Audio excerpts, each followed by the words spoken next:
We're talking about how essentially these ancient human beings were trying to communicate in their own language what they were witnessing that they didn't understand. And so they had many different names for these beings who had come to our planet in the ancient past. They called them gods, supernatural entities, giants, watchers, okay? And as this slide says, the Sumerians called them Annunaki. And that word in their language literally means those who came to the earth from the heavens, but not heavens as in just the sky, as in deep space, from literally off-world. And they arrived on our planet in our ancient past. And there's many different dates that researchers have speculated, and alternative historians and alternative archaeologists have talked about going back hundreds of thousands of years. Probably the most agreed upon time frame is somewhere between 400,000 years ago to about 250,000 years ago. I would probably favor the latter. I would probably favor the former date there, about 400,000 years ago. And this extended story that I'm going to be telling, this generalized story about human origins and the events that took place in our ancient past, is put together from different Sumerian and Akkadian accounts. And what we're really talking about here is precursors to the biblical tradition that went into much greater depth and detail regarding the accounts of what they had witnessed. And then in the biblical texts, these accounts get watered down. A lot of detail is left out, and you don't get the real underlying gist of the story about what happened. It's very fragmented by that point. So that's why I'm essentially going to use some of the Sumerian accounts as the reference material to tell the outline story. All right, and then we'll go into detail later, and we'll look at actual parts of these accounts, and we'll look at detailed aspects of other accounts, the Indus Valley traditions, the Norse myths, etc. Even Greek mythology, and we'll go into detail regarding this. But again, this presentation is intended to be a general outline and starter material to get people to understand the general idea of what happened, and then to kind of whet their appetite to do further research on their own. And I'll be talking about other researchers as we go along that you could read into their work or watch their videos or DVDs, etc. So let's continue with this generalized account. These beings came here for resources. And again, it's often debated what the resources they came here for were. A lot of researchers say it was gold. And that gold has some kind of properties that we still don't really understand why they wanted it. Some people have speculated that it could somehow help to repair their dying atmosphere, and it was going to reflect a certain amount of their star's sunlight into space. I don't know whether that's true or not. Okay, I tend to not really think that it was just about trying to put gold into their atmosphere, but some researchers have speculated that. I think gold has properties that, again, human beings don't really understand what it is. It's some sort of an eternal substance, it would seem, that, really, no matter what you do to it, it can't be destroyed. It could lay at the bottom of an ocean for hundreds of thousands of years, never tarnish, never degrade. It's pretty much unlike almost any other substance on the earth in that regard. So I do think that they came here for gold, but I don't think it's for just mundane purposes for what they were doing with the gold. Maybe they used it in that ancillary capacity as well, but I think they were that gold, the so-called intrinsic value of gold, which it does not have to human beings in a non-technological society. Okay, now in today's world, it has intrinsic value in computing applications, in technological applications, of course. Gold as a precious metal is certainly used in computing technology. But to a people who are just, living, in a non-technological culture on the land, gold is not going to be anything with intrinsic value, and the people who say it just has intrinsic value inherently are under mind control when it comes to money. These are believers that in the religion of money, and think that you could either eat, shelter yourself, or clothe yourself with gold, because that's what intrinsic value means. Okay, if you can't eat it, if you can't shelter yourself with it, if you can't defend yourself with it in some capacity, it doesn't have any intrinsic value, okay, for survival purposes on the earth.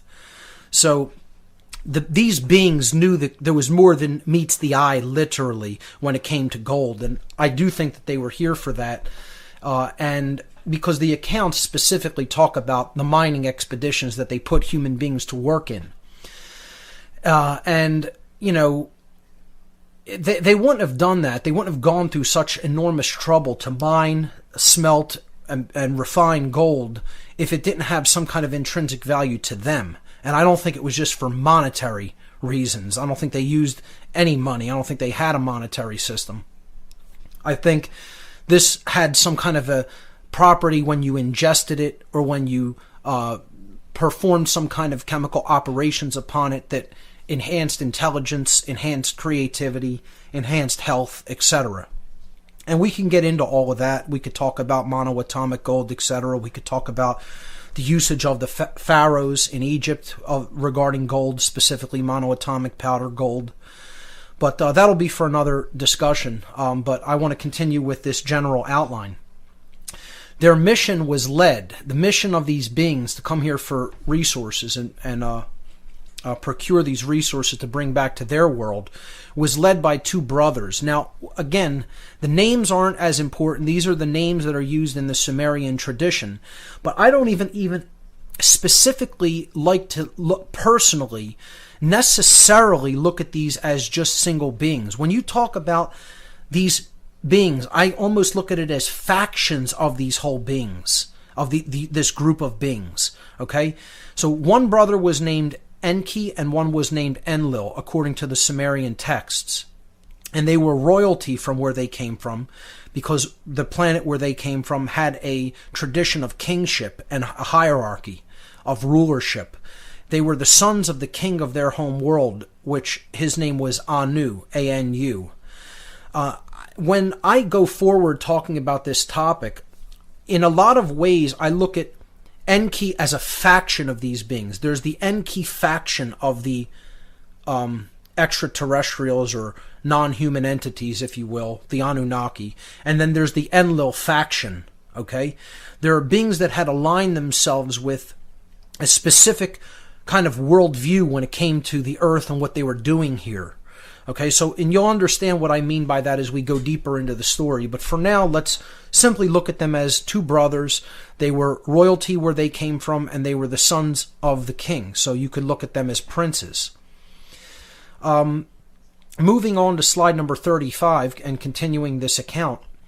They came to the earth approximately 400,000 years ago, and they started to procure these resources that they came here for, namely gold. Now, if anybody knows anything at all about gold mining, it's incredibly intense work.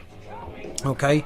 You have to go deep and continue with our general outline of the story of the ancient human past, and how the interference theory of human origins fits in with this story, and really is responsible for the creation of the current human condition, as we will get to.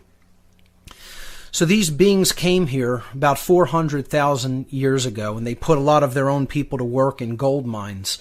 The primary place for the excavations was in the gold-rich veins in southeastern Africa.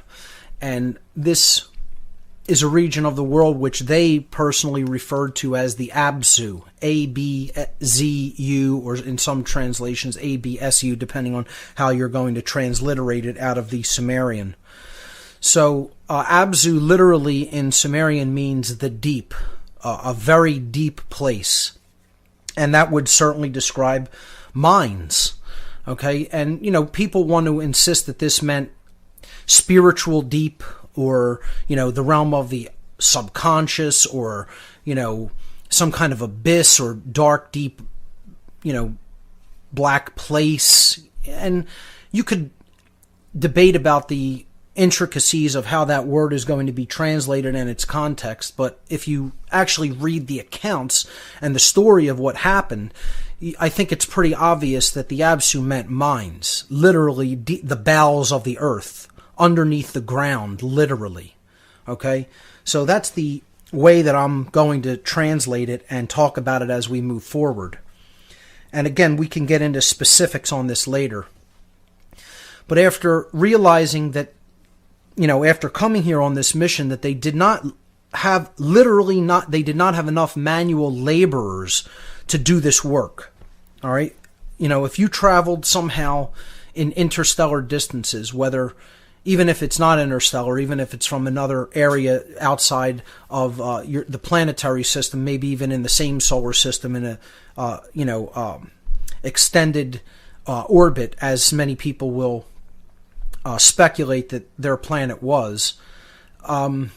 If you're coming here and you're traveling in craft, or even if you're using some kind of very highly advanced technology regarding, space, to essentially travel from one planetary system to another, you're going to have to take a lot of resources with you. You're going to have to take a lot of people with you if you're going to conduct a mining expedition.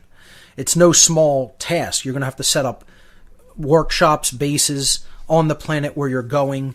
Okay, you might even want to do the smelting and refining where you're at instead of bringing the raw material with you. So essentially, they didn't have enough people, and they recognized that it was going to be very difficult to bring the amount of people that they needed to this planet to do what they wanted to do. So the leaders ultimately came up with a plan, and again, we have to understand a little bit about the dynamic of their leadership, so-called. Enlil is the chief leader. He was the mission commander, you could say. And Enki is his second in command. Okay, you could say that's his primary commander on this mission. Even though Enki is really kind of like the older brother of the two. All right? And they're half-brothers, as is put forward in the story. And how it works is there's specific succession rights to the throne that has to do with how the father essentially married, and it has to do with maternal lines. Okay, so essentially Enlil is going to inherit the throne when Anu passes. Okay, so he's really in position for leadership, and Enki is really, kind of like what you might call the wiser of the two brothers. He's the one who, most people would go to for leadership, counseling, advice, etc. And Enlil really kind of always sort of resented him for that and didn't really want to trust in his judgment, wanted to kind of do things his own way, and to prove kind of that he's in the better position for leadership, because when he does go back to his home planet, especially if this away mission, you could call it, is successful and it provides what his people need, he's going to go and assume the role of leadership where they come from. So that having been said, the older of these two half-brothers, Enki, comes up with a plan. He's essentially advocating that they don't have enough people, but there are enough native species on this planet that are still developing, yet they show a lot of promise when it comes to being able to manipulate things, as far as, with their hands. They could walk upright on two legs. So they're a bipedal species, and we would refer to these beings as hominoids, okay? Beings that were ape-like in their appearance and were essentially bipedal and probably covered with fur and, living in the wild, living in harmony with nature, with natural systems, and essentially on their own evolutionary progression, okay, their own course of evolutionary progression. And Enki recognizes this, and he says, Well, these beings that are here have the ability to manipulate objects. They, have hands, okay? They walk upright on two legs. They're not as intelligent as we would need them to be to do the manual labor that we need done, but we could essentially modify them. We are master geneticists. We've come to the level of technological development that we understand how to do gene splicing and recombinations.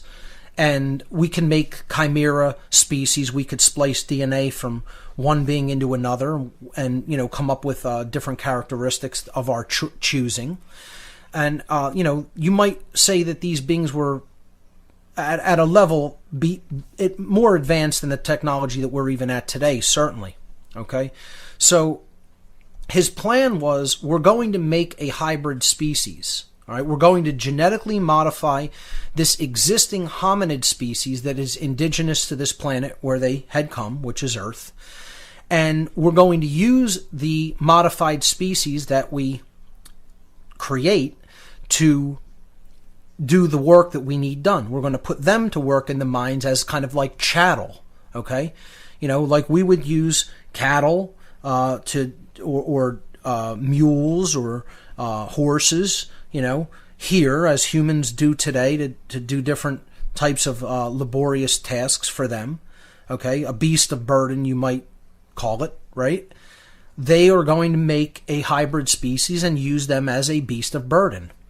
Okay, so first of all, just even looking at this on its face, it's immoral, obviously. I mean, for anybody who, just looks at this from a perspective of they don't care about the natural evolutionary development of these species. They don't care about their freedom. They don't care about what course nature has intended for them. No, we're just going to do what we want and, modify them to suit our purposes. So right off the bat, it's immoral.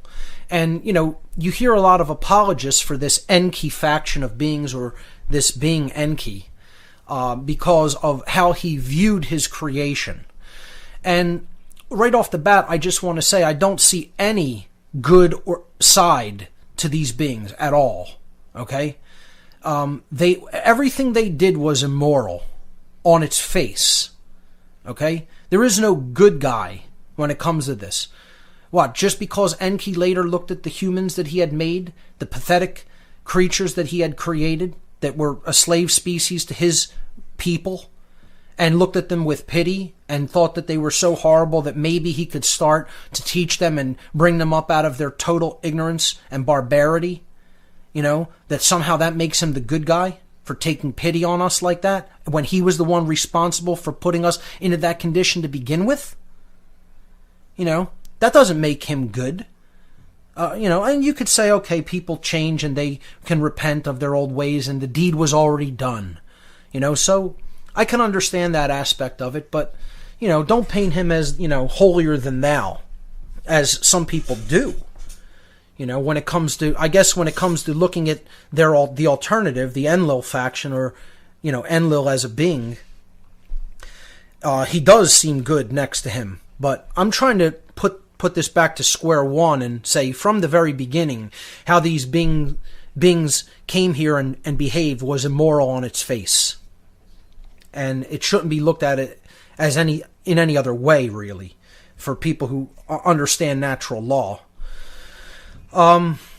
So I'm going to summarize the essential plan that he laid out in the next slide. Passio. My website, whatonearthishappening.com. We were on slide number 36, and I was about to go through a summary of this plan that this one brother, Enki, had come up with.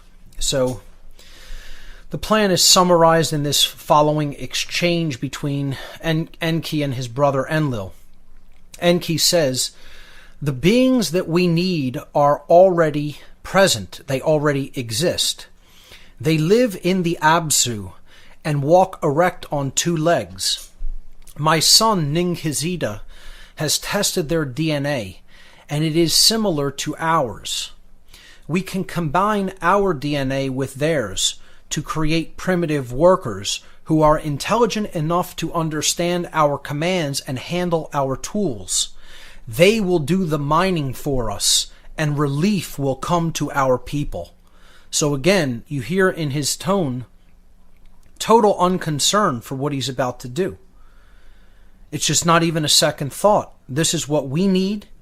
This will bring relief to our people. What's the difference? What will happen, in the aftermath if we create these beings? Okay? It's playing God. Plain and simple. And his brother replies, Enlil replies, slavery was abolished long ago on our planet. Tools are our slaves, not other beings. You are suggesting creating a new species which did not previously exist. Such creative power belongs to God alone. God with a capital G. Okay? Meaning the creator of the universe. So Enlil here is the one who is trying to speak sense to his brother. And I would suggest this isn't just because he wants to be the one in the leadership position and calling the shots. He literally is averse to this idea. He has an avulsion to it because he recognizes that it's playing God. Okay, and I'm not saying that makes him such a great guy either, just because he understands the truth about this plan and was opposed to it from the beginning because he did terrible things in the future. So, like I said, I don't have any kind of tremendous respect for any of these beings and what they did. What they did was an abomination against all of creation. And, we're dealing with the aftermath of it. But moving on to slide number 37, this exchange, this dialogue between these two brothers continues on. Enki says back to Enlil, he says, they won't be our slaves, they'll be our helpers. Oh, see, he's rationalizing it already. They're not going to be slaves, they're just helpers. We will not be creating a new species. We'll just be taking one that already exists and giving them more ability by making them more in our image. See, we're just modifying them. We're giving them more better traits, better characteristics. We're going to make them a little bit more like us because we're so wonderful. Don't you know? I mean, it's unbelievable where this guy's head was at. So continuing, he says, this can be achieved with only slight changes to their DNA. Only slight changes, slight modifications we're going to make. Right. His brother replies, this is not to my liking, and it is forbidden by our mission plan. Our purpose was to obtain gold, not to play God. So he's trying to tell Enki from the beginning, one, we're playing God, and that's not morally right. And two, first of all, our actual mission plan that we were sent here with to do specific tasks, this isn't in the mission plan. This is forbidden by the mission plan to mess with the other species living here. So the Anunnaki on Earth, couldn't come to an agreement regarding whether to go ahead with this plan or not, and so they sent the matter back to their home planet to be voted upon. And it was put before a council of elders on their home world. And they voted on it, and they decided that they liked Enki's plan to make a hybrid species and use it as a beast of burden. And so they voted for that, and they told them, go ahead with whatever genetic laboratories you need to set up. We'll send the resources and get to work on creating this hybrid species so that you could do the work you need to do and get out of there. All right, moving on to slide number 38. So they started beginning to, and again, I'm sorry, on slide 36 and 37, you see these depictions of these gods as the Sumerians, Akkadians, Babylonians rendered them in some of their reliefs and their clay tablet depictions and in their drawings. So on the left-hand side, you have a depiction of Enki. He was always depicted as the god of the waters. And on the right-hand side, I believe you have in the Akkadian and Babylonian tradition a god known as Sargon, who was a king. But many people think that that imagery was taken after the Enlil, being from much older times, and that Enlil looked very similar to him. And that's the imagery that a lot of future human or hybrid kings cultivated. They tried to look as much like the gods as possible, and this is a theme that we'll see repeated later on. Just briefly moving back to slide 35, I just wanted to briefly talk about the image there. You see, again, Enki standing on this like kind of a mount with a tree growing out of it, and there's other Anunnaki beings always depicted with these conical caps, okay? And you'll see another being in the mine. He has like sort of a pick in his hand, and there's fumes rising up out of that deep pit, and that was the Absu. This is a depiction of the realm that they called the Absu, which is a mine.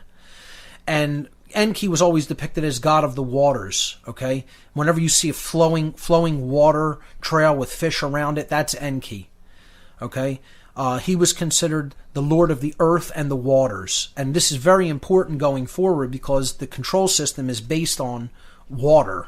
It's based on admiralty law. It's based on the law of the seas, okay? These gods are venerated as coming from the sea. And we'll talk about why that may be, because I think that they may still have bases on this planet that are under the sea. That's why they're not anywhere where human beings are at, if there are any of them remaining here. Again, I talk about in this presentation, to a great extent, the vast majority of them are gone. And, the evidence that they're gone is that you don't see them around. We don't see them present in our society. They're obviously very hidden, if any of them are still here. And I believe the ones that are really still covertly controlling things from behind the scenes have bases deep, deep, deep in the earth and deep underneath the sea. And we'll get to that, and we'll speculate about that later. And again, like I said, this whole section of this broadcast and the last couple of radio shows that I've done, the future many shows that I will do, are going to contain speculation. Like I said, I've joked that we should call the show, for the time being, What on Earth may very well have happened on Earth, okay? So speculation is going to be part of what we do to maintain an open mind and to look at the possibilities here. All right. So, but this relief clearly shows what they talked about as the Absu on slide 35 here. And, you see these beings basically conducting some sort of a ceremony near one of the openings to these mines. So moving forward again now, where we're on slide 38, they began going to work to try to create these genetic hybrids, these a chimera species, if you will, a crossbreed between themselves and the indigenous hominid creatures that were already living here on the earth, and certainly living in on the continent of Africa and in the ancient Middle Eastern region, probably living all over the planet. But again, certainly there were concentrations of them in southern Africa. So whenever you see clay vessels, when they depict clay vessels, and there's pottery, okay, and there's waters being poured, and there's kilns being fired, etc., they're not making pottery in these depictions. These are the Sumerian. We'll be continuing to go over the next several weeks. It's all about the connection between interference theory of human origins, as I call it, to the current human condition. And we were on slide number 38. These slides can be found with the podcast. This will be podcast number 160. Or you can find them, if you're listening live, on the whatonearthishappening.com radio show tab. So, on slide 38, I'm essentially talking about how these beings went through many different attempts to hybridize the existing hominid species with their own genetic material. And a lot of these attempts resulted in absolute monstrosities and chimera cross-species genetic hybrids that were just absolute, abominations. They were things that should not be. And these beings were not as quote-unquote advanced as some people might like to think or give them credit as being. One, advanced beings would not do something like this to begin with. Truly advanced beings in consciousness. This is the result of what happens when a species becomes technologically advanced, develops technological prowess, and has a lot of intellect, but is divorced from the sacred feminine, intuitive, creative, compassionate aspect of their themselves, and therefore essentially is constantly existing in that modality of service to self. And that clearly in their discussions, that's all that they were concerned about, many of them. Okay? Not all, okay, but many of them. Kind of like we are today, because as they say, the apple doesn't fall far from the tree. So, continuing with this generalized account, after many failed attempts, the Anunnaki successfully created a hybrid species by fertilizing the ovum of an Earth female with the sperm from an Anunnaki male and inserting the fertilized egg into the womb of one of the Anunnaki females. So this was literally an example of artificial insemination, okay, using the egg of a female and the sperm of one of the Anunnaki males. So when they put this into the womb of a female Anunnaki, there was a live birth. It was a male hybrid, and they called this being Adamu. A-D-A-M-U, Adamu. And again, you'll see the biblical similarity to the word Adam, okay, the first man. But what Adamu meant in the Sumerian language, the beings that were recounting these histories, is one who is like the earth's clay or the earth's ground, the earth's, one who is like the earth, literally, the earth's substance. So it's a child of the earth, in other words. All right? That's what Adamu meant. And they set about creating a hybrid female, because what their goal is to make beings that could procreate on their own, and that they wouldn't have to use their own species to carry these beings to term. So they created a female hybrid so that their new workers, and again, this worker species was known as the whole species. Their name for it was Lulu, L-U-L-U, and in the Sumerian language that means primitive worker. People will say, where did the Sumerian culture come from? Seems like it's the first culture, first written language, etc. Well, more likely than not, it came from these beings. They set it up. And the human beings that inherited it from them. That's why it's a fully formed culture appearing seemingly out of nowhere on the face of the earth. So, that's why many of their words and their language is coming from the way that these beings spoke, more likely than not.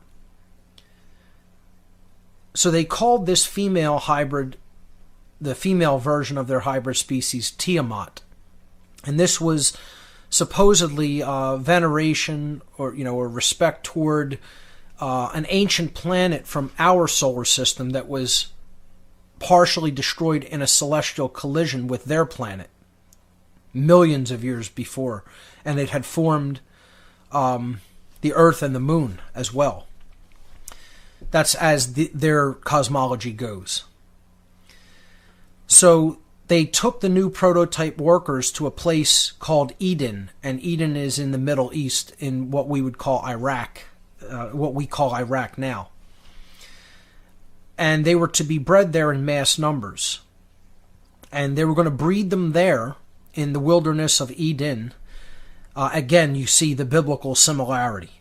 All right, we have the male hybrid species, slave worker that's being created, and they called him Adamu. Very similar to Adam, the biblical first man. And then they put their new prototype genetically crossbred workers in a wilderness known as an untouched wilderness area, okay, free of their bases, free of their technology, that they called Eden, Edin, very similar to the biblical garden or untouched wilderness area known as Eden, Eden. Okay, same phonetics involved, just the changing of a vowel.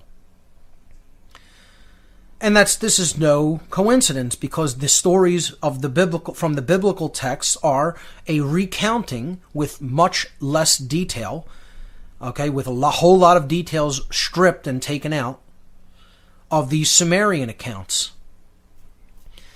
So they were going to breed them there in mass numbers by letting them procreate.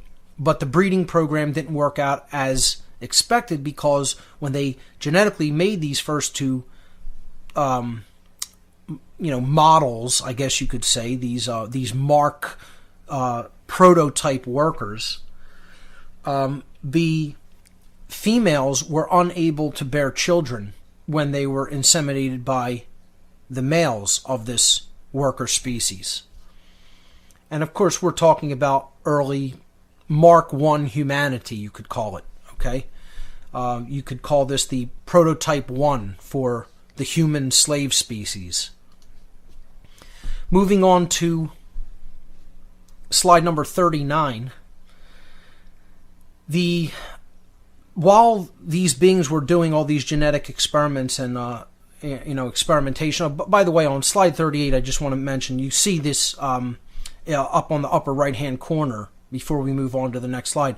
The image there, it's showing you Annunaki beings ushering in one of these chimera species, this genetic abomination, before Enki. Again, Enki, the water god, seated on the throne as the royalty, and his genetic laboratory workers are bringing him one of the species that they had just created, on some kind of a leash, controlling him, and guiding him in with a noose, a leash around the neck.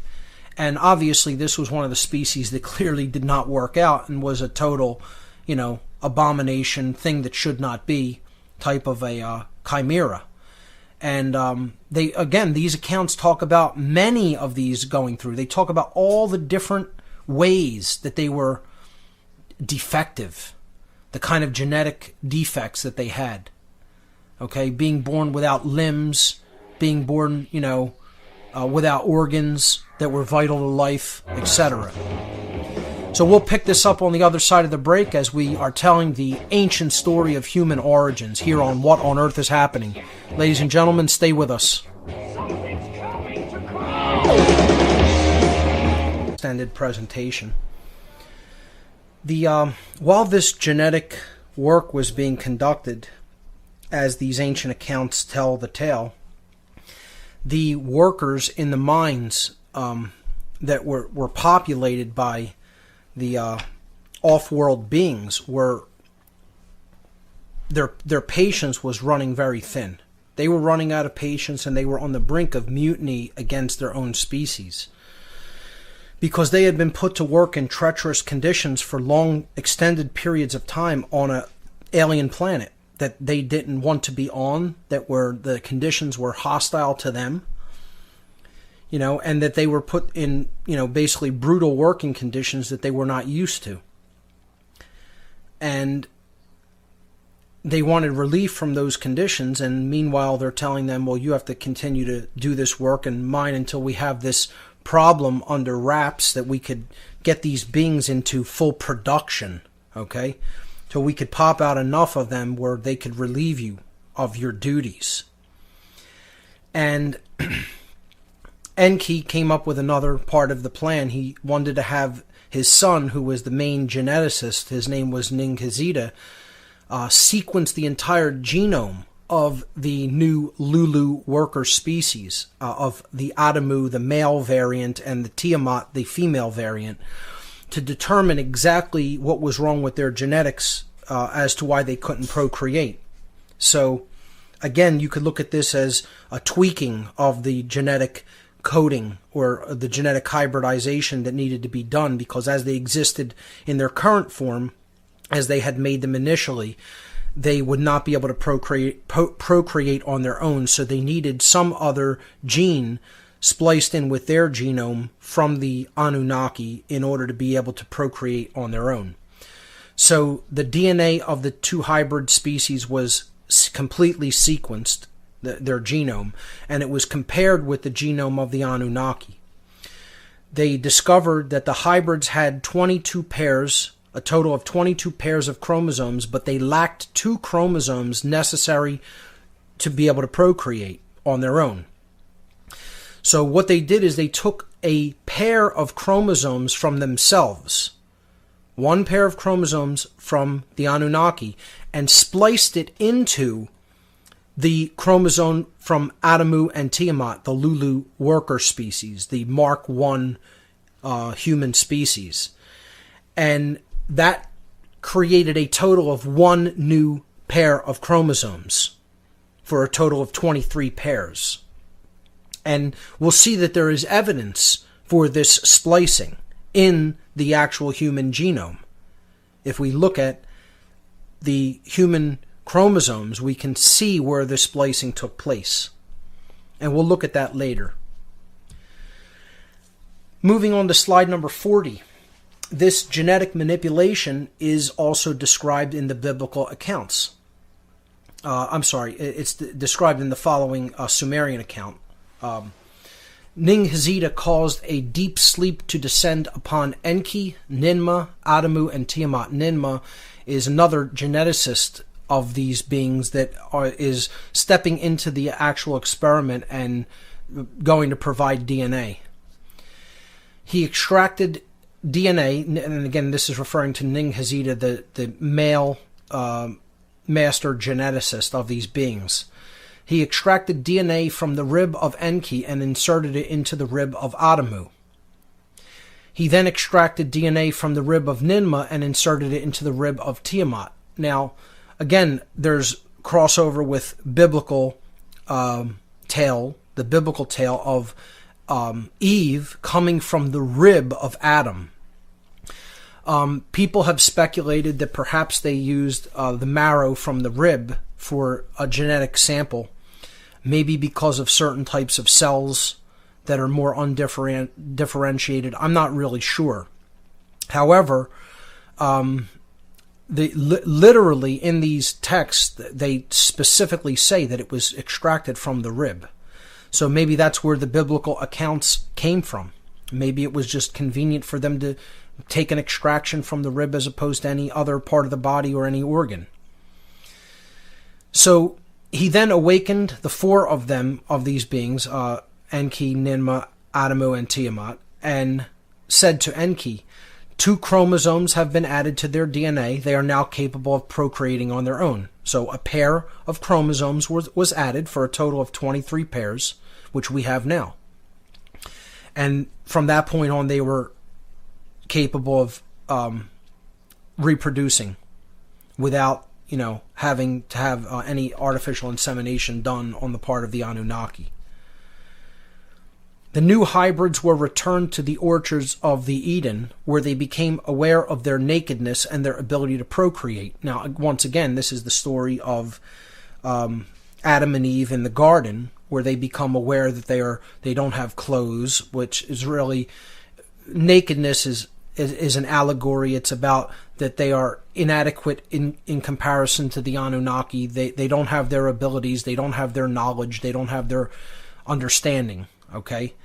And their ability to procreate, okay? And again, this could be about the knowledge of genetics, okay? Maybe the forbidden fruit is not just, some people have suggested it's knowledge of sexual procreation. Maybe that's not what he was forbidding them to understand, the God of the Eden, okay? Again, this isn't the God of creation that's being talked about in the Old Testament books. And once again, you could just see that right off the bat in the name. The name is Elohim, given in the biblical text, referring to quote-unquote God. Well, Elohim isn't even a singular word. You know, if the ancient Hebraic people who wrote the Bible were supposedly monotheistic, okay, why would they set the name for God as a plural word? Ohim is like adding an S to an English word to make it plural in Hebrew. You know, so the word El means God, okay, and then Ohim means pluralize that, and it's also a feminine plural, okay, which again, most people or most religions look at it as God as some kind of a male patriarchal deity, when in fact the actual word for God in the Bible, Elohim, is feminine plural in Hebrew. And no one even attempts to explain that. No one seems to attempt to even explain that. Because they weren't talking about the God of creation. When they're talking about Elohim, they're talking about the gods, literally. These beings that were referred to as gods or supernatural beings or giants. So they were, you know, this story about their nakedness and the forbidden fruit, you know, it's about their ability to procreate, but more than being just about sexual knowledge, I think it's about genetic knowledge. That's what was forbidden unto them. You know, they couldn't understand. They were forbidden from understanding any knowledge about their true origins, how they were created, their creation. So Tiamat made aprons of leaves for them to wear so that they could be distinguished from the other animals. And I guess by other animals, they meant the other hominids that were still walking in that region, is what I expect that to mean. So again, this is the story of Eve making clothing for herself and Adam in the biblical account in Genesis. It's told just in more elaborate detail, more specifics in these ancient Sumerian texts. So let's move on to slide number 41 now. And we'll pick that up on the other side because there's the break music. Ladies and gentlemen, you're listening to What on Earth is Happening here on Republic Broadcasting. Don't go anywhere. We'll be right back.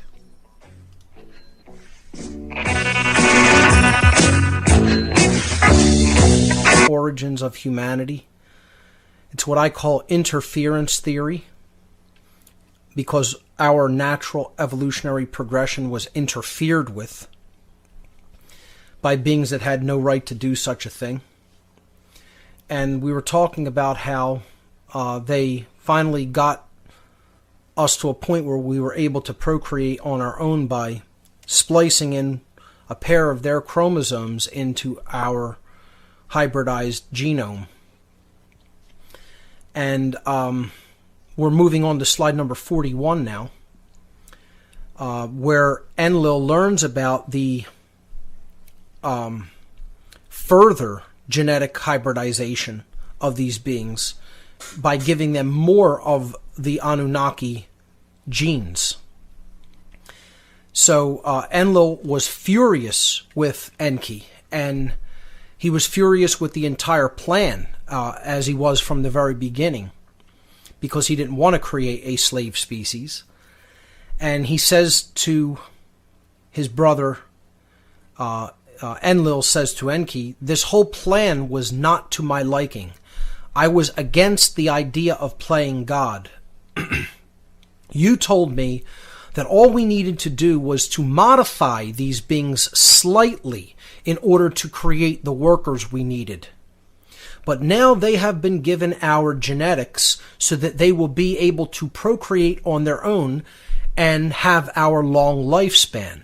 Because these beings lived for, in many cases, tens of thousands of years, as the Sumerian accounts suggest, and as many other accounts, like the Indus Valley tradition accounts, suggest.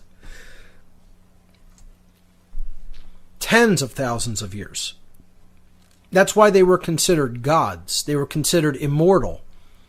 Because if a human lifespan was 120 years at the very maximum, and probably a lot less than that because of the conditions that human beings were enduring, the lifespan of these beings seemed like forever. It seemed like they were immortal, because they lived through, you know, generations upon generations of human beings and their families, never seeing these beings die.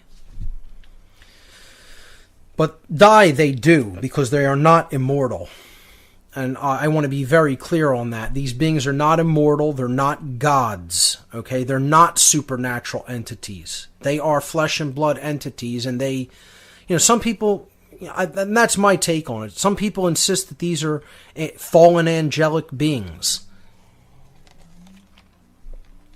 I mean, I don't come down on that side of the fence when it comes to this research. I think that these are beings that are very much like us, except they have a whole lot more knowledge. And, in many ways, they're not any more moral than we are. So, and again, that's just my take. I'm open-minded to all other takes on these beings, as from being other dimensional, angelic/demonic. I'm not saying I completely rule that out. I'm just saying if I'm pressed and you want me to tell you what I think their nature is, it's mortal. It's living in our space-time continuum with a whole lot more capabilities and a whole lot more technological prowess than we have. Understanding a lot more about how the laws of nature function, and clearly not really understanding too much about natural law, or at least understanding enough about it that they don't do things like this to their own kind anymore, but they're still willing to do it to beings that they consider lesser, quote unquote, than they are. Just like we do that to animals. Okay? So again, like father, like son, like mother, like son. The apple doesn't fall far from the tree. We inherit the traits that our parents passed down to us and the behaviors that they passed down to us. So, Ninkazita, the geneticist of this group of beings, said to Enlil, they were given the ability to procreate on their own, but they were not given the chromosome that gives us our long lifespan. That was not added to their genome.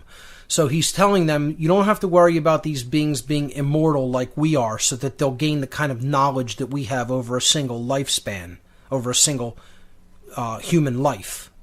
Okay? They're only going to live to 120 years old at the very, very maximum. That's what's encoded into their genome, that the lifespan ends at that point. And Enki says to them, what choice did we have? To end our mission in failure, or to do what was necessary, and by giving them the ability to procreate, let our new workers undertake the labor for us? So again, all he's concerned about is the completion of their mission. Some people say, they had their back against the wall because their species' survival was in jeopardy, and they needed this for the protection of their planet. They needed the resources here for the protection of their planet. There's a million different excuses made. It's always excuses, though, when people do things like this. That's all it ever is justifications. So Enlil replied to them, well, then let them be expelled from the Eden to the Absu where they are needed. And again, this is in alignment with the biblical expulsion out of Eden. God is expelling these beings out of Eden and basically saying, now you go and do your hard labor in the mines of Absu. Okay? And again, it's not just about disobeying the just God and therefore being put out of, a paradise into a hell.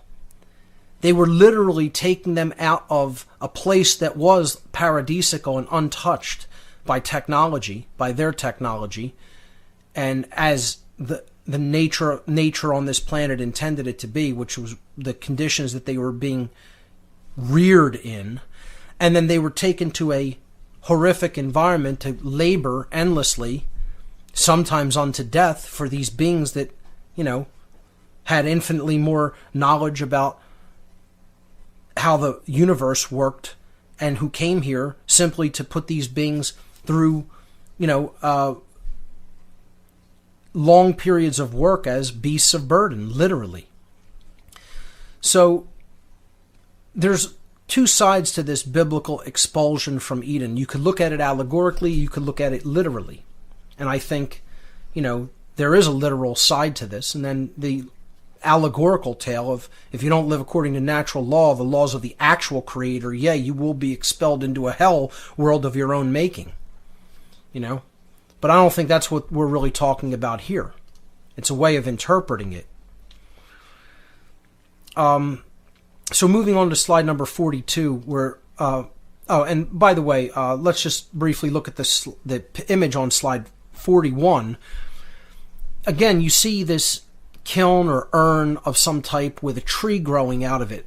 And, I neglected to really look at some of the imagery on the last couple slides. Let's move back to slide 39 and look at the imagery, because it's very important, and it sets up the imagery on slide 41, which I want to talk about. On slide 39, you see a bas-relief of some Annunaki, gods of the Sumerians, kings of the Sumerians, and they're all pointing to a tree, okay? And the tree is expanded, okay?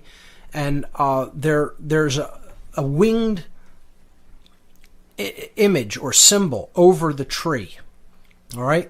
And what this depicts is the genetics laboratory. It depicts the geneticists working with the life essence. They called it life essence, and they meant DNA. They were basically sequencing the genome, expanding the DNA, the base pairs. And that's what you're seeing here. The ladder of DNA, or the spiral of DNA, is the tree. That's their imagery for it. Okay, we look at it as a double helix spiral. They looked at it as a tree when the base pairs were expanded, okay, or broken apart. And that's what you're seeing in the middle there. Okay, they called it the tree of life. And then the ancient Kabbalistic tradition, from where the ancient Hebraic traditions come out of, they have a tradition regarding the tree of life as a system of correspondences for the self. So this is depicting these so-called gods, okay, performing genetic experimentation. All right? And their symbol is that winged disc symbol above. That was the symbol for the Anunnaki by the Sumerians. Whenever the Sumerians were referring to these beings, they often used that winged disc as their symbol. So, we'll pick this up on the other side of this break. Ladies and gentlemen, you're listening to What on Earth is Happening. Stay with us. Continuing with the ancient, fragmented account of human origins as connected with the visitation and interference of beings from elsewhere. A difficult pill for many people to swallow when it comes to the research about what led to the current human condition, but absolutely vital and necessary to understand. And we're going through this generalized account, and I think what I'm going to do for tonight's show, I know I said I was going to take calls in the third hour, I think I'm going to just keep going with this story and hopefully try to get through it and forego calls for at least this one show, and we could pick up calls on next week's show. I hope people aren't too disappointed about that, but I think that this material is important enough that I want to try to continue to present as much of it as possible, at least for this week. Okay, so let's continue with slide number 44 we were on to. I'm sorry, slide number 42.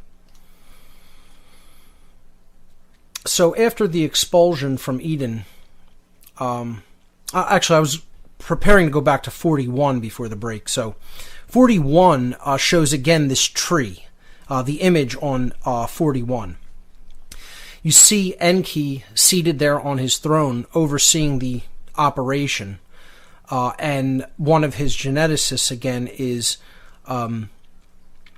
putting waters into this fount in which the tree is planted. And this represents the vessels that they use to do genetic experimentation, what we might call test tubes today. So the thing he's pouring in there is genetic material. The tree represents DNA. It's the tree of life, hence the codes that make up all of life, and code for different behaviors and characteristics and traits. So now that I've briefly outlined some of the symbolism, you'll see it all over when you look at these beings, when you look at the traditions that talked about these beings and tried to preserve accountings of the histories that they had seen and undergone in these ancient cultures. The tree of life as a genetic symbol is constantly recurrent. So let's move on to slide number 42. This new hybridized species of workers that they had made when they started putting them to work in the mines, in the Absu, proved very difficult to control. They seemed to be too intelligent and wanted to be free. Okay, they didn't like being enslaved. I would suggest most species don't like being enslaved. It seems humanity currently is the exception to that rule. It seems we enjoy our enslavement all too much. But, perhaps covert enslavement is really enjoyed by us. But, overt enslavement we kind of recognize, at least. And this was overt enslavement, as depicted here on this, etching. I believe this is a bas-relief that is then has like a rubbing done of it, or maybe just a drawn translation of that. But essentially, this bas-relief or stele here is depicting the Annunaki and their new slave species and how they were controlling them and putting them to work in the mines. You could see that they're clothed. They're larger than other beings. They have human beings on leashes.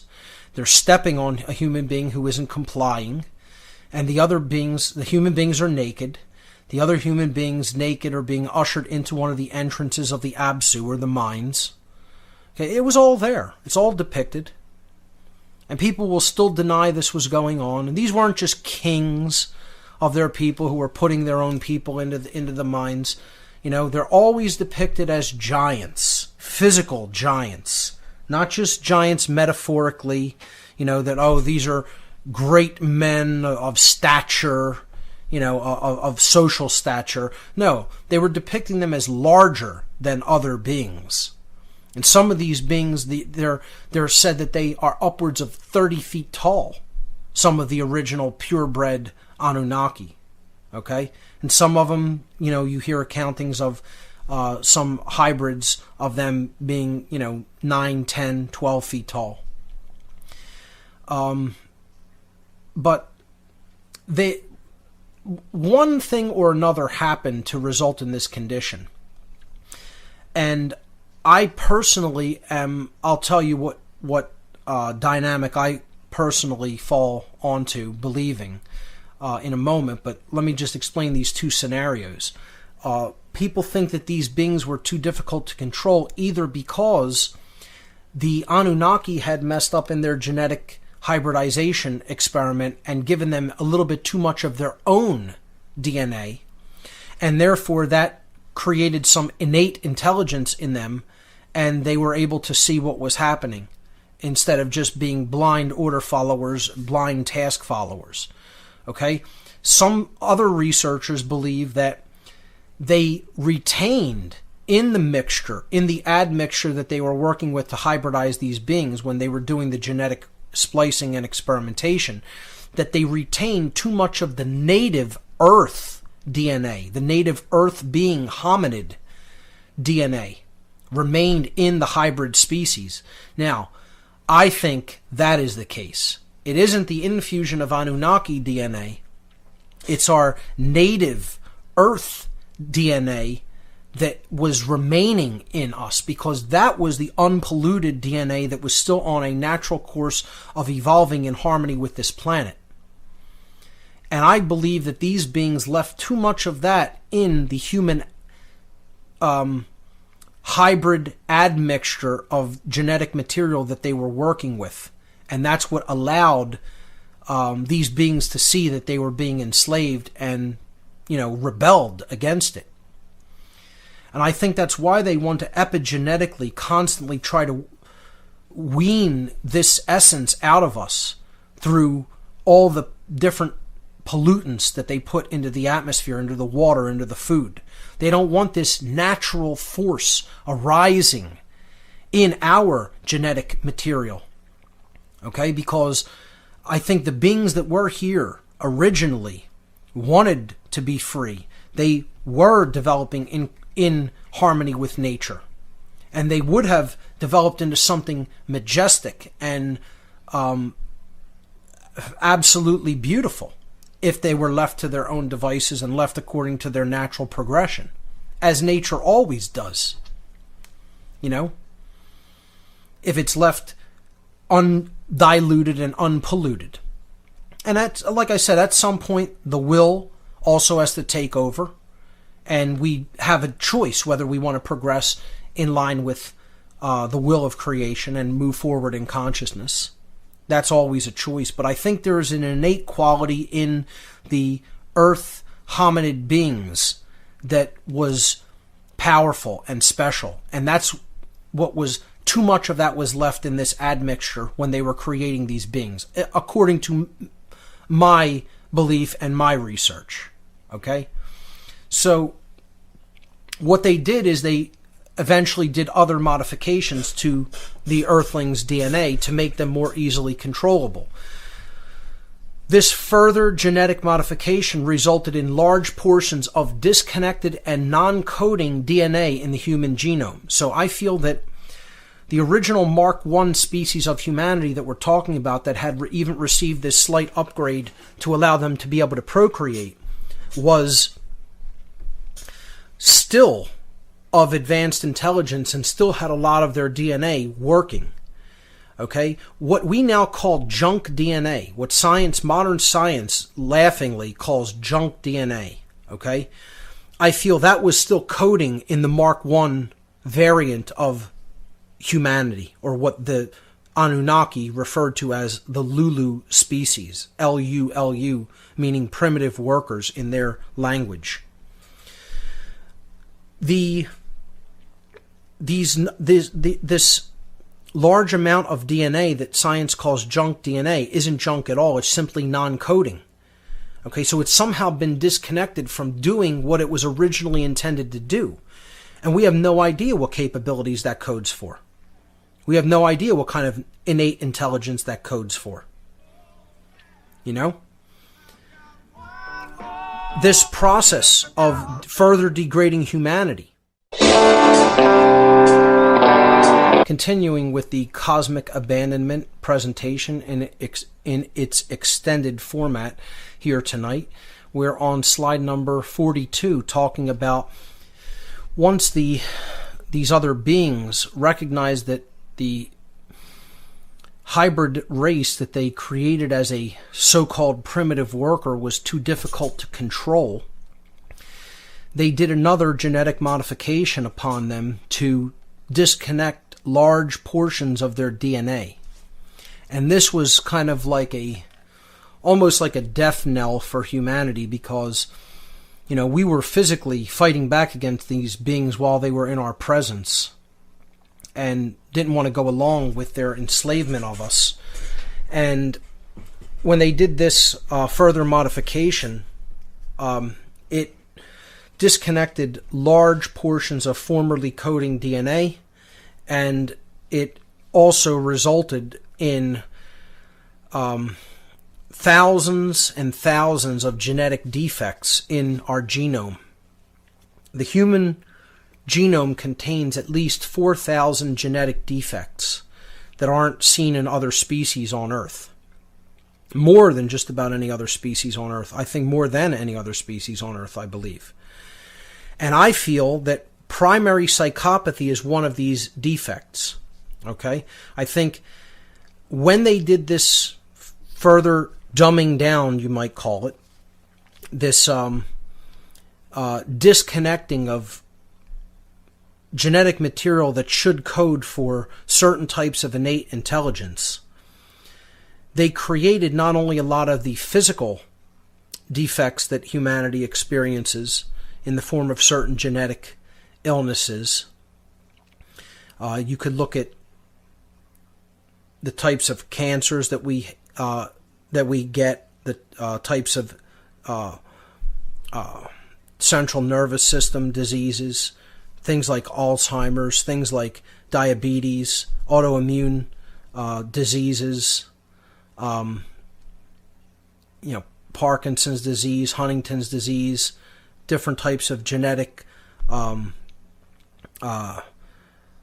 mental retardation conditions and physical retardation conditions, but even not just taking into account the physical genetic defects that result in physical diseased conditions that humanity undergoes.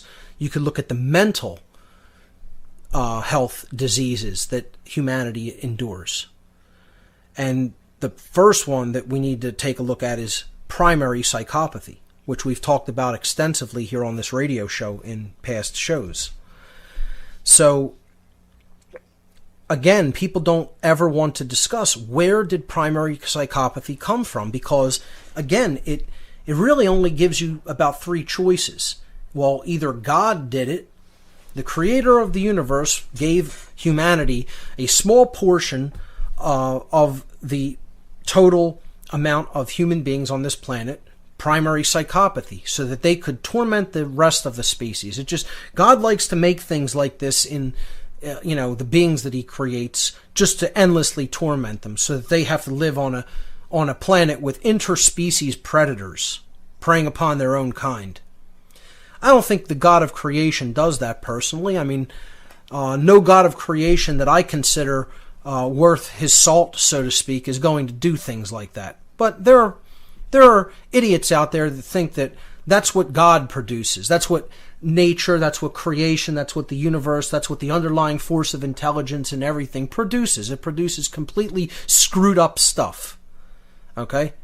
To me, that's a total poisoned, absolutely ridiculous worldview that, is just, it tells me already the condition that you are in, as far as I'm concerned. If people think that's what God does, that the being that creates everything and creates, proportion and harmony and flow and order, okay, and things working the way that they should be working in balance in nature. If you think it creates things like primary psychopathy, I feel sorry for you.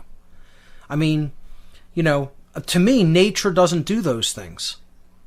I'm not saying that's just because I want to look on the bright side of things. Do you see God creating this type of distortion in nature? I don't. I mean, my worldview doesn't look at that God just does things like that, or whatever force of creation you want to talk about, just does, and it doesn't happen just randomly.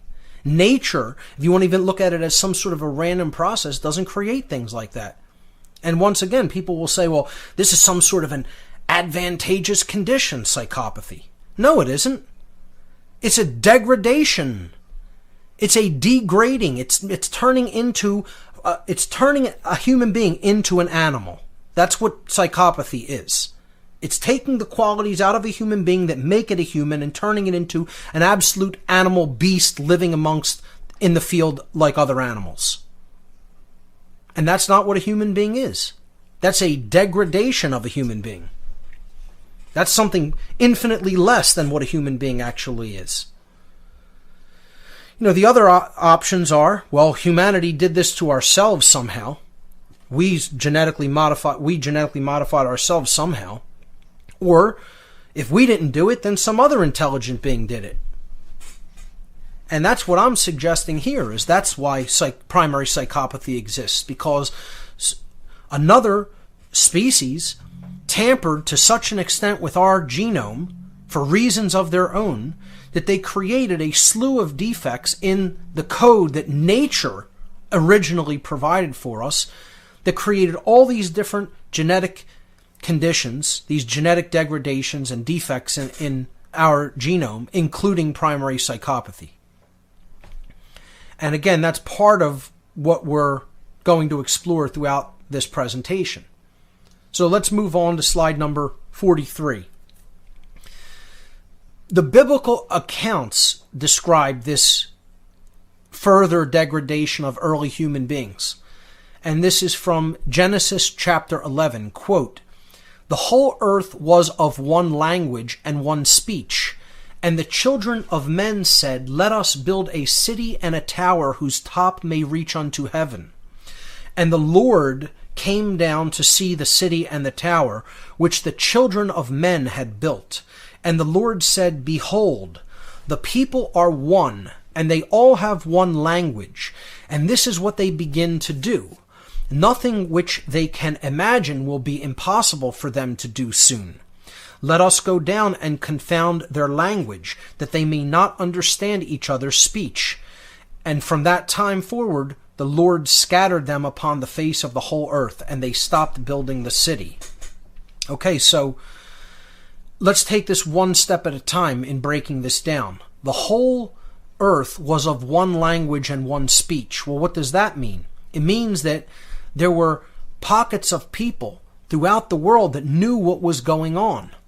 Or maybe even the majority of people knew what was going on. Hey, this slavery was out in the open. It was not covert, it was overt. It wasn't done through mind control. It was done through physical control by these beings and their technology, which they had brought to this planet, which was unlike anything these ancient humans had ever seen. Well, they were a new species. They hadn't seen anything. They had no frame of reference to understand what was happening to them. But they were able to at least see that they weren't free, that they were being controlled by these beings like cattle out in the open. So they were of one speech. They were all on the same page, is what that means. What on earth is happening? I'm your host, Mark Passio. My website, whatonearthishappening.com. We were on slide number 43, and I was breaking down some of the account in the biblical story of Genesis chapter 11 that describes the further degradation of early human beings that we already talked about kind of in detail from the Sumerian accounts. And when it says that the whole earth was of one language and speech, it means that the human beings were united on the same page regarding their enslavement and how they were opposed to it. And when they said, "Let us build a city and a tower whose top may reach unto the heavens," that could mean many things. Some researchers suggest that they were actually building technology that was similar to the Annunnaki's technology, and this was some sort of a launching site for, craft that could get into Earth orbit. If they were, we're talking about thousands of years duration here. We're not talking about this that happened over a period of weeks. All right, these beings, some of these beings, after they came out and after they started procreating on their own, the Anunnaki could not contain them to certain areas. It was literally, this is why the elite, so-called, quote unquote, are obsessed with controlling population. As the population grows, the beings you're trying to control become more and more difficult to control because you're only so many. And if their population grows out of hand, you're going to have to reel that in order to keep them under control. So over thousands of years, these beings were developing technology on their own. And in many ways, they were, before this further genetic degradation happened, they were becoming perhaps as intelligent as the Anunnaki. And they had built cities and they had built civilizations and, they had technology at that point. And essentially these beings were saying this has to go. They can't continue to do this because we're not going to maintain our control over them and we're not going to have the resources that we need. Okay? And they said we have to do something about this. So perhaps they reeled many of them in, wiped a lot of them out, wiped a lot of their cities out, and the beings that they wanted to keep using for their purposes, they did this genetic manipulation to. And that's the story of the Tower of Babel and how God essentially, said, let us go down. Again, so this is never explained by anybody in official capacity in religion. Why would God, okay, who's saying the people are of one, they have one language, and they're building something that is like what we're capable of building, nothing which they can imagine which will be impossible for them to do soon. Okay, they'll be able to do anything. So let us go down and confuse their language. Okay, well, who's us and what is their language? I'm going to confound their language. First of all, if God is saying that, why doesn't he say, I will go down? No, let us go down. And go down. In other words, go down to the earth from our craft in orbit. Let us do that. The gods, quote unquote, small g. It's not the God of creation saying, why would the God of creation have to go down from up? He would just appear. He would just be there. He would just do it. Period. If he's an omnipotent being. These aren't omnipotent beings. They're not God, as in the God of creation. Let us go down and confuse their language, that they may not understand each other's speech. And that's not, I don't think that's literal, like we're going to give them a bunch of different languages so they can't understand what each other are saying.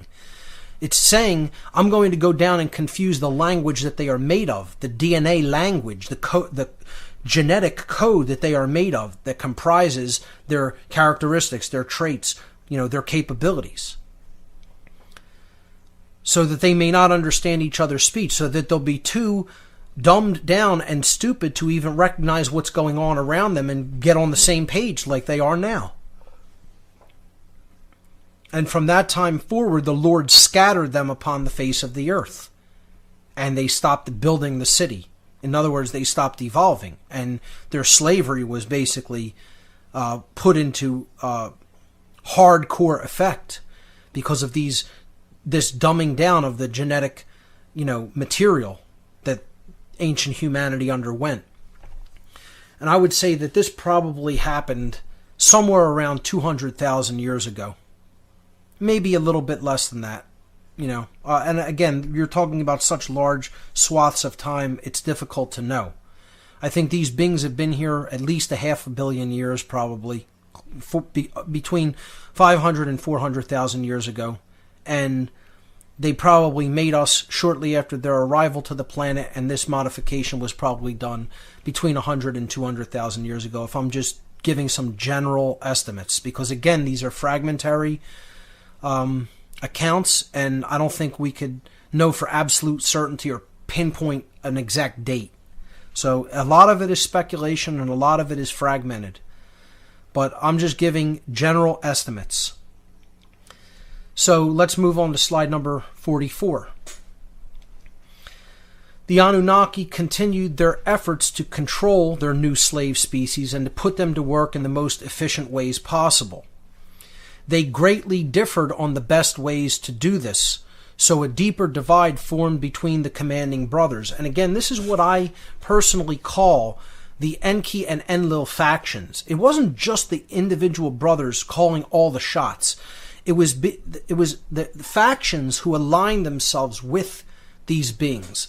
So, when we're talking about Enki or Enlil, we could even just look at them as factions of these Anunnaki beings, if for lack of a better term to call them. Factions of the farmers, okay, who decided on different ways to go about doing their farming and keep the human herd under control.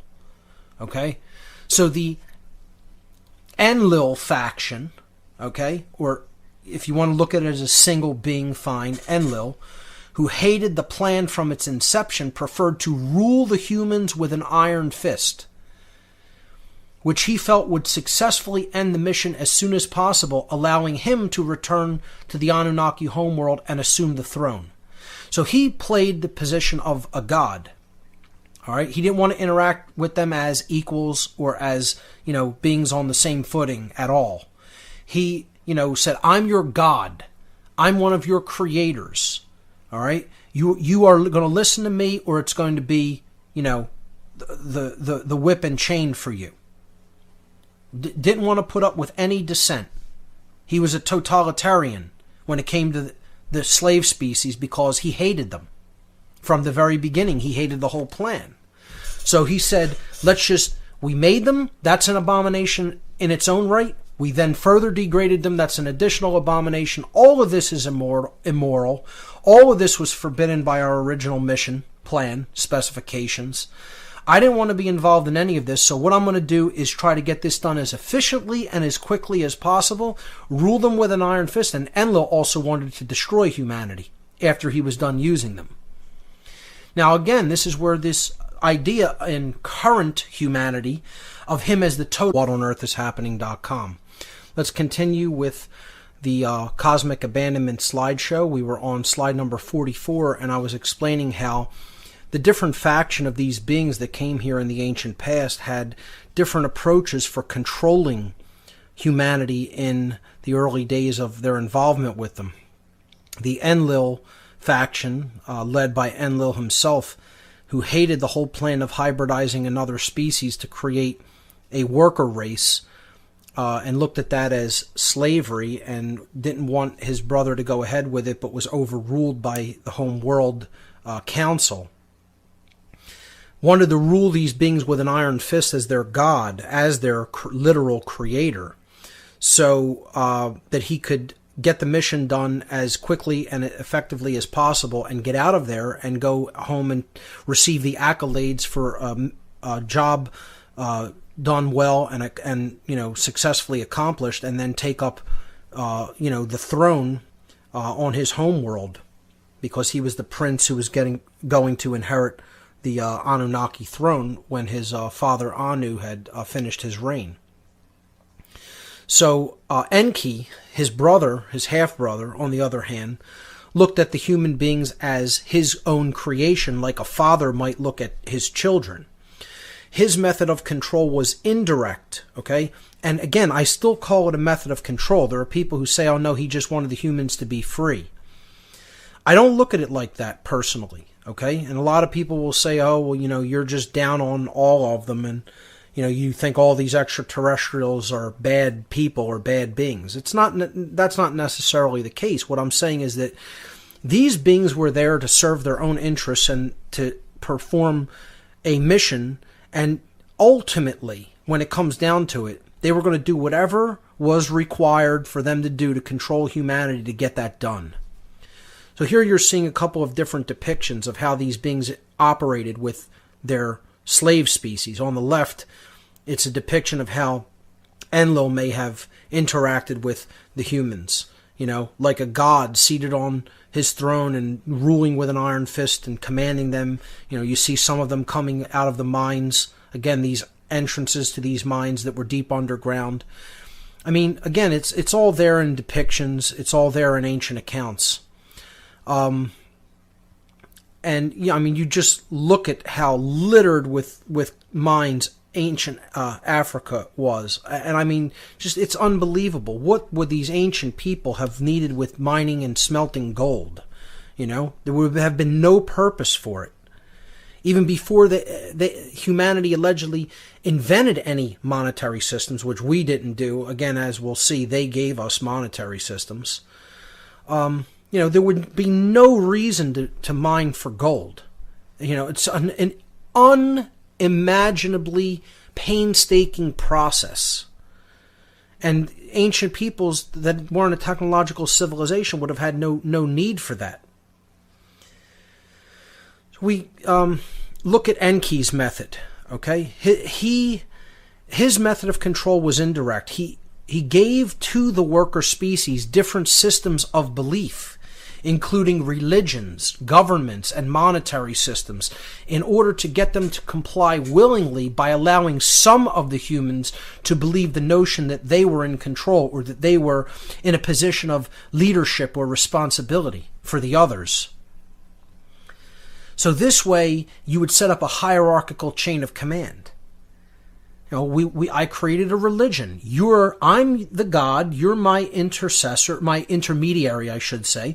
And then you're going to interact with these human beings on my behalf as priest. This is the new way we do things. This is a religion, and you have some power now. So you're not a slave.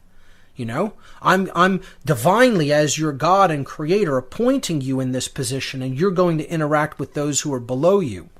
And human beings love that, because some of them could be quote unquote free, and they could give the orders now. See, they're just all in a rush to just exchange positions with their enslavers. And nothing is different. Once again, same thing, same story. We're in the same situation today. People think it's all about just taking out the so-called Illuminati, the so-called elite, Why? Because there aren't thousands of people that would be willing to trade places with them and are so immoral that they would do the same things that they were doing in a heartbeat.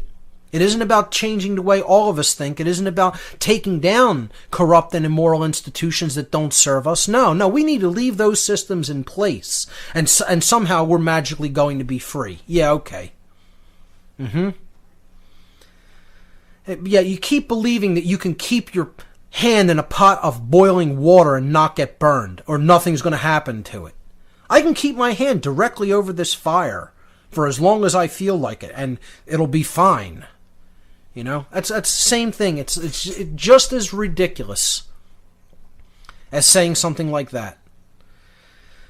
So, Enki, people want to prop this being or this faction of beings up as somehow the enlighteners of humanity, like illuminators, and and it is true. He started what you might call mystery school traditions. He started attempting to teach humanity in their ways and give them different traditions and give them different some technologies.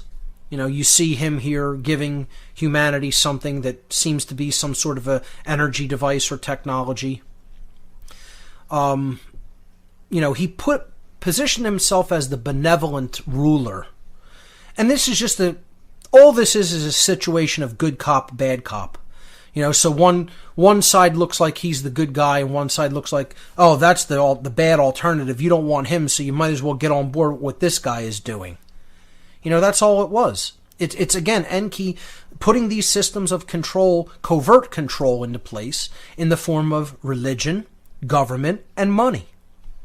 The same things we're battling against today. These institutions that allowed these ancient beings that came from elsewhere to control this planet effectively and run it like an efficient farm without having to exercise total covert control over their slaves who did not want to be enslaved.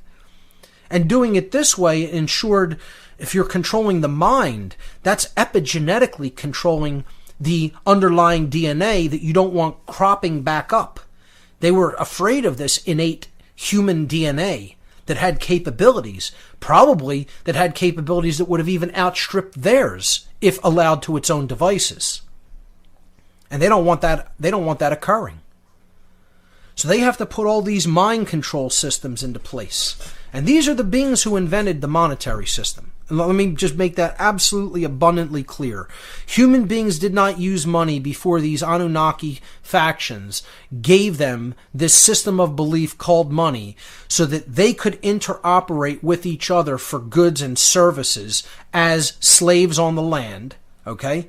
These Anunnaki beings are the ones who actually invented the original monetary systems that humanity put into use. And people never even talk about the real origins of money. They want to talk about, it's just some invention that was come up with during the Crusades, and the Templars became the first international bankers. Or goldsmiths, that put gold on deposit because that's what people were using as money. Well, yeah, they were using gold as money. People never ask, well, where did that practice come from?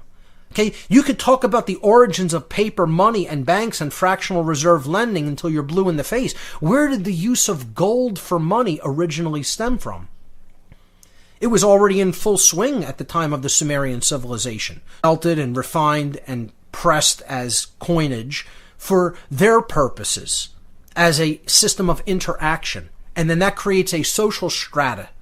This is what they were trying to do. They were trying to create social strata and hierarchy among these beings so that they would be easier to control. And some of them would see themselves as, I'm a leader of these other people. Welcome back, everyone. You're listening to What on Earth is Happening here on Republic Broadcasting. I'm your host, Mark Passio. My website, whatonearthishappening.com. This is the last segment for this evening's broadcast. We're going through the Cosmic Abandonment presentation. We were on slide number 45, where a new abomination in this story is about to unfold. Eventually, over time, the beings that came here, these Annunaki, as the Sumerians called them, meaning those who came to the earth from the wider cosmos, from the heavens, began to take human females as sexual partners. Okay, so some of them actually directly interbred with human females. And offspring were born that were yet another hybrid species with more of these visitors, these Anunnakis' DNA in them. So some researchers referred to this new species that was a second hybrid species that was literally created from actual sexual reproduction between Anunnaki males and human females as demigods, because they weren't full Anunnaki beings. They were not full quote-unquote gods, nor were they fully human. They were another cross-species hybridization created, by interbreeding between the Anunnaki and their slave species. So this interbreeding is described in the book of Genesis in the Bible, chapter 6. Quote, "And it came to pass when men began to multiply on the face of the earth, and daughters were born unto them, that the sons of God saw the daughters of men were beautiful. So they took wives of any of them which they chose. And the Lord said," again, this is now one of the commanding factions, or the commanders and Enki. More likely than not, it is Enki speaking in this regard. "My spirit shall not always strive with man, for he is also mortal." Again, this is another reference that we're not talking about an immortal being or an actual God. He is also mortal, meaning I'm mortal and so is man, even though my lifespan is much, much, much longer than mankind's lifespan. Going back to the quote, he says, "My spirit shall not always strive with man, for he is also mortal, yet his days shall be no more than 120 years. Again, this is that limiting of the human lifespan that was encoded into the human hybrid genetics, because they didn't want them to have their extended lifespan by giving them the gene that controlled that lifespan. Continuing with the quote, "There were giants in the earth in those days, and also afterward, when the sons of God came unto the daughters of men and bared children with them. The same," in other words, their offspring, "became the mighty men of old, the men of renown." And they are referring here to what is called the Nephilim. In English, it's Nephilim. That's transliterated from the Hebrew, which I believe is Nun, Pe, Yod, Lamed, Yod, Mem. Okay, Nephilim in Hebrew. And that word Nephilim comes from the Hebrew word Nephal. Nephal, or Nun, Pe, Lamed, literally means to fall or to descend. Okay, so this is where some people get this notion that these were beings who were fallen angels. They had fallen from another dimension, they had fallen from grace, etc. But it literally means to descend, to come down from. Okay, and these were beings that they had come down from the original genetic purity of the Anunnaki, and through this interbreeding process had become a hybrid and not a purebred, but had become a cross between Anunnaki and human. And hence they were seen as fallen from their original genetic purity by probably both the gods and the humans, and therefore they were called demigods or giants, because they weren't as large as the Anunnaki, and nor were they as small as the humans. So, the whole point here is it doesn't necessarily have to mean that these were supernatural entities or fallen angels. I understand people's interpretation of it as such, especially when they come from a purely biblical perspective, lacking the insight of some of these older texts. And hey, if that's somebody's take of their nature, fine, whatever. I mean, I'm not here to debate the whole nature of what these beings are. The bottom line is there are enslavers and controllers.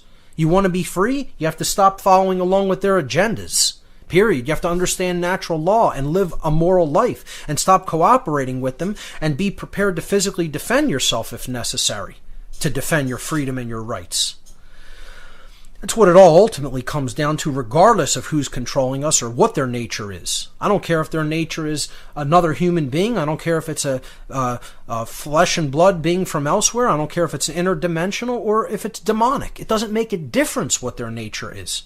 Their methodologies are the same, and us waking up to that methodology works the same way, and stopping going along with their agenda works the same way.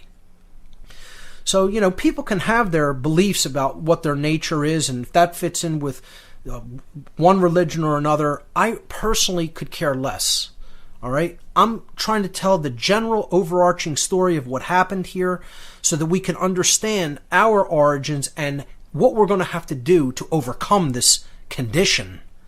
All right? That's the most important part of it. So, that's my take on the Nephilim, and I think that these beings were left here. I do think that they did not leave with the original Anunnaki. Okay? Because this was another abomination, another thing that wasn't supposed to happen. And it would have been so frowned upon on their home world. They didn't even want it known that this had happened.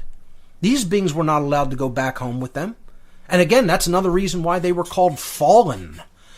Because they couldn't go back up. They couldn't ascend off-world and go back with the original Anunnaki when the vast majority of them took off. And again, I don't want to say all of them left, because there's a very strong possibility that there were some of them that remained to oversee what was happening on this planet. And that was much later on, because there was other events that took place after this, which we're going to get to.